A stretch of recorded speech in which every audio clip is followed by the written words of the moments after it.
முதலமைச்சர் ஸ்டாலின் சுதந்திரமா செயல்படுறாரா, அவர் சுயமா செயல்படுறாரா அப்படிங்கிற ஒரு கேள்வி ரொம்ப காலமாவே இருக்கு. இங்க திமுக காரர்கிட்ட கேட்டா சொல்லிடுவாங்க, உதயசூரியன் ஆட்சி நடக்கல, உதயசந்திரன் ஆட்சி தான் நடக்குது.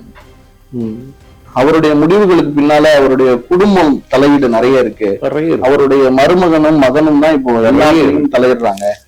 அவங்க சொல்றதான் இவர் கேட்கிறாரு, ஒரு பொம்மையாக செயல்படுறாரு. ஆமா, மகாபாரதத்துல மாமன் சகுனி, சித்தரஞ்சன் தாஸ்ல மருமகன் சகுனி.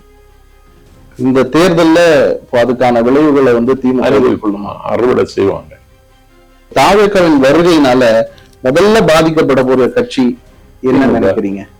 திமுக, நாம் தமிழர் கட்சி. திமுக, நாம் தமிழர் கட்சியை பத்தி தாவேக்கா தலைவர் விஜயும் பேசுறது இல்ல, மற்ற யாரும் பேசுறது இல்ல. ஆனா தொடர்ந்து நாம் தமிழர் தம்பிகள் தாவேக்காவையே குறி வைக்கிறாங்களே, என்ன காரணம்?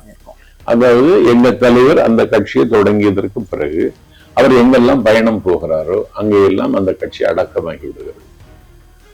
ஒரு நானும் வந்துட்டேன்னா, நான் ஏற்கனவே சீமான் கட்சி தொடங்கின நாள்ல இருந்து இது வரைக்கும் அவரை விமர்சிச்சுட்டே இருக்கேன். ஏன்னா அவன் 1ஆம் நம்பர் போலிங்கிறது எனக்கு மட்டும்தான் தெரியும்.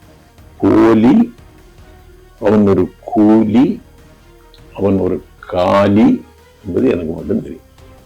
நான் ஒரே மேடையில் விமர்சிக்கலாமான்னு அவருக்கு சவால் எல்லாம் விட்டேன்.